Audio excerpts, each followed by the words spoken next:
So let's just say you have a 228 Cyclone and your overload will not reset and you need to replace it. So in order for you to do that, you need to basically pop the on and off panel out.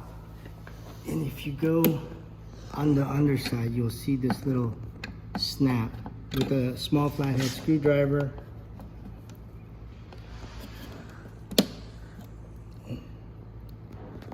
Pop it up, slides right out. There are two catches on the top, which catch on the notches here. Then you would just pull this out, unscrew this nut. The overload will slide right out. And then you can replace it by sliding the new one in. Make sure that you have 18 amp. And if you look at this, you'll see one side is line. That's incoming power. And then load is going through the motor. Okay, and those are the only two wires you'll need to replace. Once you've gotten that replaced and the nut tightened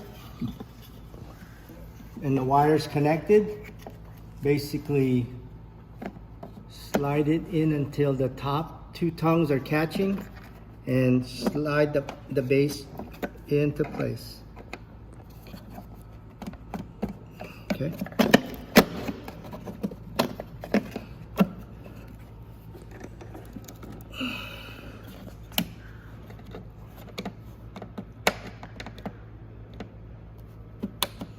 Okay, you hear it click,